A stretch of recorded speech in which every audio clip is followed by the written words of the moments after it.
یہ اپنے قاری صاحب سے، علماء سے بعد میں بھی یہ رکوع پڑھ لینا۔ غزوہ احد کا ذکر کیا قرآن کریم، یہ تنبیہ کی ہے اللہ نے کہ پیغمبر موجود ہیں، اپنے جسم کے ساتھ موجود ہیں، اور پھر شکست ہو گئی۔ قرآن کریم کہہ رہا ہے کہ کبھی تم نے سوچا ہے کہ پیغمبر خود موجود ہوں، علی موجود ہوں، فاطمہ موجود ہوں، ابو بکر و عمر موجود ہوں،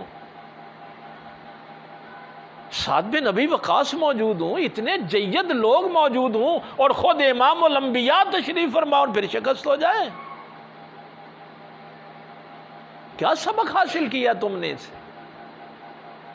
تو قرآن کریم نے یہاں جو بات کی ہے کہ اگر نبی ذاتی طور پہ موجود ہو تو نبی کا صرف ایک حکم نہ مانا جائے۔ کیا ہوا؟ نبی پاک صلی اللہ علیہ وسلم نے درے پہ 50 بندے بٹھا دیے تیر انداز، اور حکم دیا کہ ہم سارے بھی قتل ہو جائیں،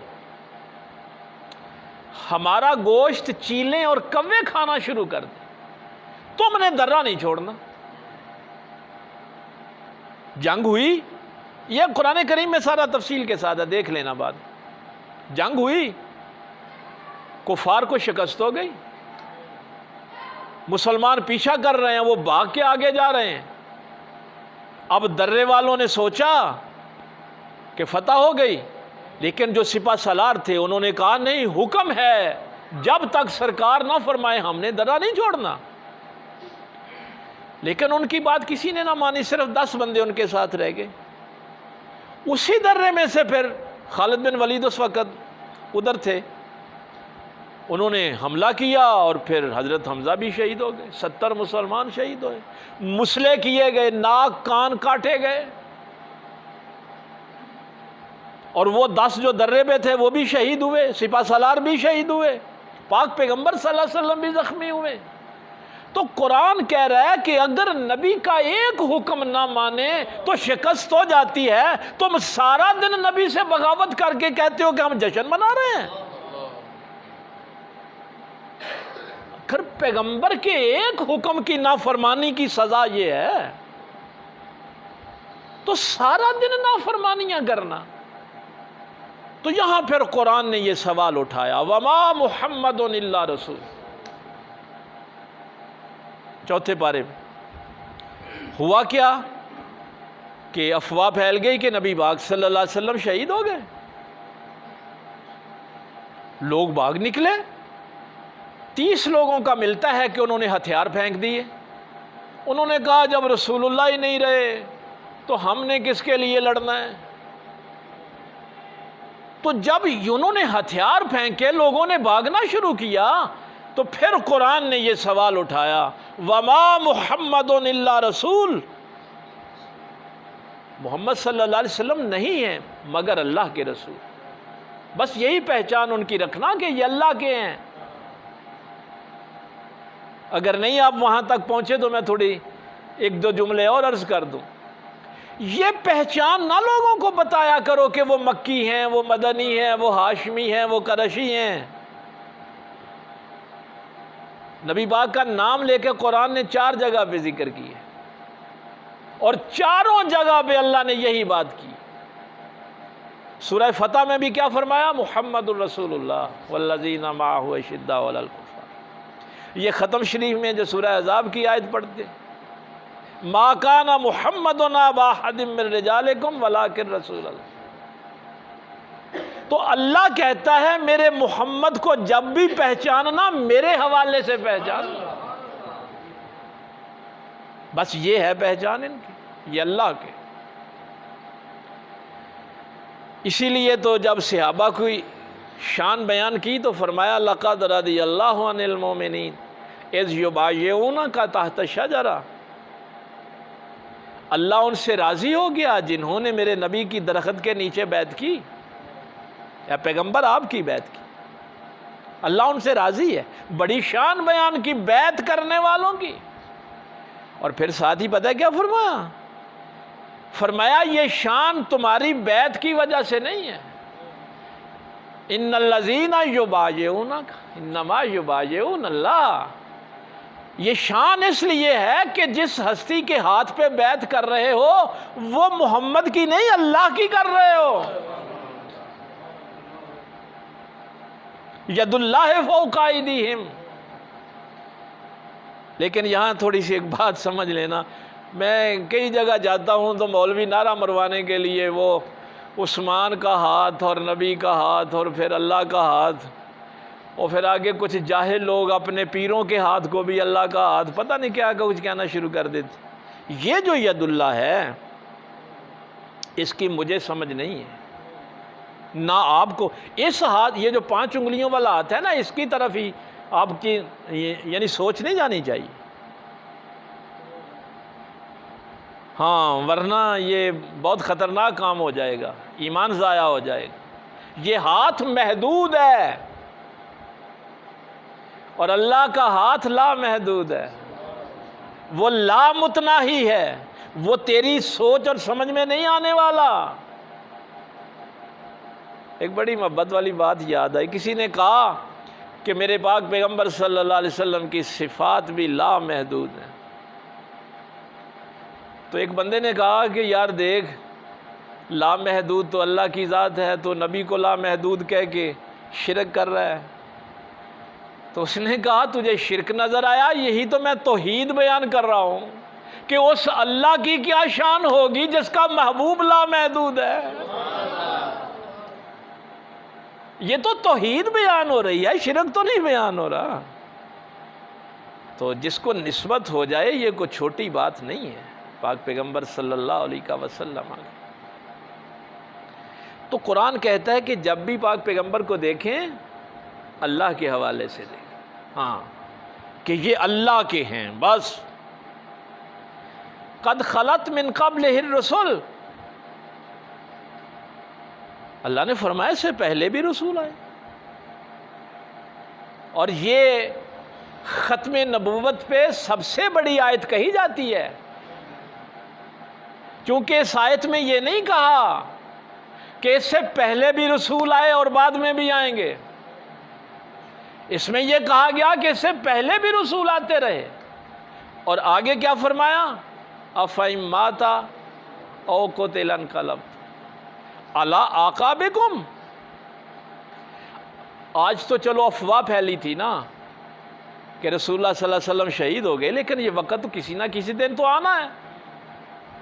کسی دن تو جیسے پہلے رسول اس دنیا سے گئے انہوں نے بھی جانا ہے, شہید ہو جائیں یا وصال ہو جائے. اللہ سوال یہ کر رہا ہے کہ یہ بحث نہ کرو, مجھے صرف اتنا بتاؤ کہ پیغمبر وصال فرما جائیں گے یا شہید ہو جائیں گے تو کیا تم اپنے پچھلی گمراہی پہ پلٹ جاؤ گے؟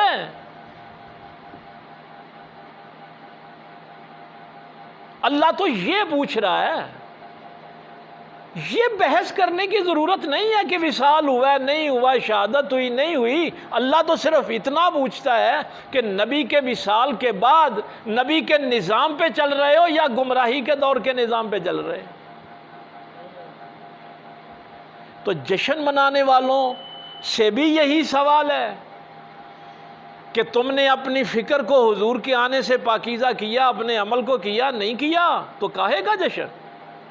اور وفات والوں کو بھی قرآن یہی کہہ رہا ہے کہ اس سوال کا جواب دو کہ پاک پیغمبر صلی اللہ علیہ وسلم کی وصال پہ تو بات کر رہے ہو, اللہ کہتا ہے وصال کے بعد تم کیسی زندگی گزار رہے.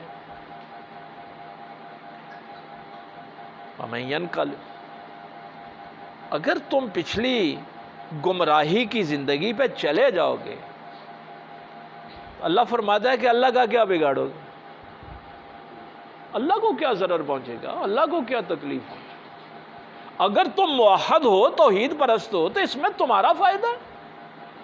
اگر تم کلمہ پڑھ کے مسلمان ہو جاتے ہو تو تمہارا فائدہ ہے. اور میرے پاک پیغمبر صلی اللہ علیہ وسلم نے تنبیہ فرمائی, فرمایا دیکھو اللہ غنی ساری کائنات، ایک ایک ذرہ، تمام مخلوقات اس کی حمد و ثنا بیان کرنی بند کر دیں تو اللہ کی شان میں کوئی کمی واقعہ نہیں ہوتی، اور تمام مخلوقات سبحان اللہ کہنا شروع کر دیں تو اس کی پاکی میں کوئی اضافہ نہیں ہوتا۔ اللہ کوئی تمہارے سبحان اللہ کی وجہ سے پاک نہیں ہے، بلکہ سبحان اللہ کہنے سے تم پاک ہو جاؤ گے۔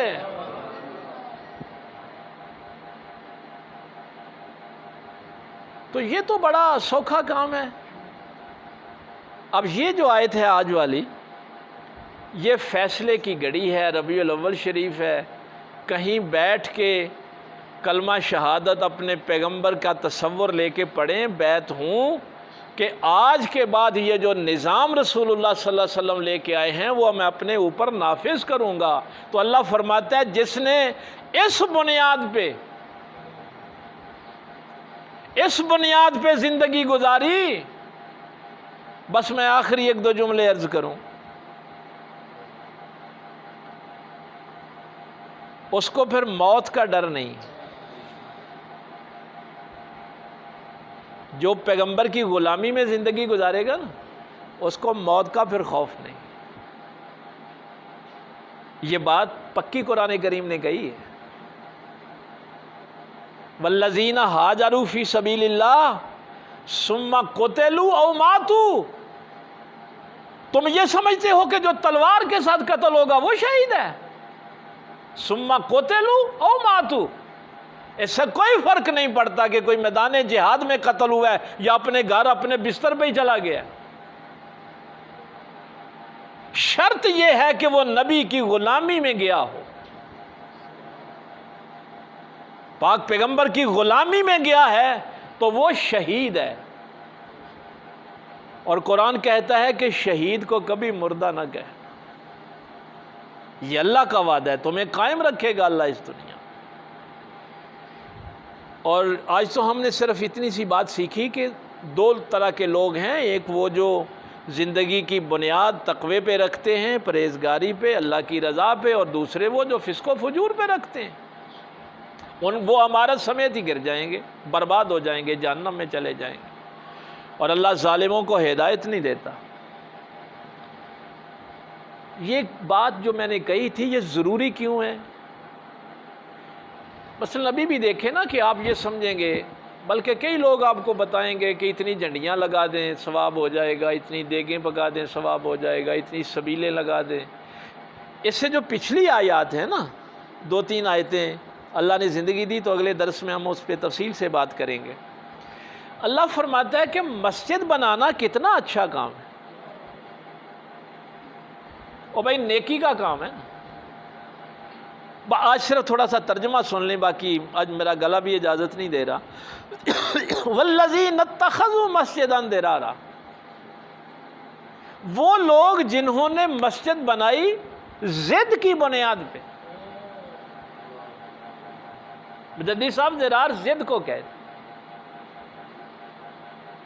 اب ہم میں سے کتنے لوگ ہیں جو مسجد کہتے ہیں کہ اوتھے وابیاں بنائیے تو نہ سنیاں بھی بنانی، ہاں دیوبندیاں نے بھی بنانی۔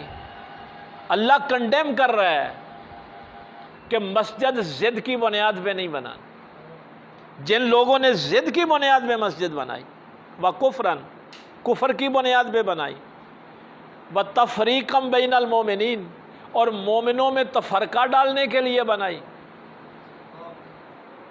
وَإِرْصَادًا لِمَنْ حَارَبَ اللَّهَ وَرَسُولَهُ مِنْ قَبْلِ، اور اس سے پہلے جو نبی کے دشمن تھے ان کو پناہ دینے کے لیے مسجد بنائی۔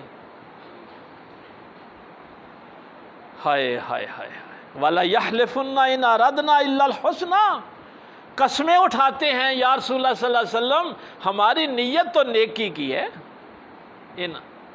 ہمارا ارادہ نیکی کا ہے، جو بیمار ہیں وہ اس مسجد میں نماز پڑھ لیں، جو ضعیف ہیں وہ یہاں پڑھ لیں، دور جا نہیں سکتے، یا رسول اللہ آپ بھی اس مسجد میں ایک نماز پڑھیں برکت ہو جائے۔ کتنے اچھے ارادے ہیں۔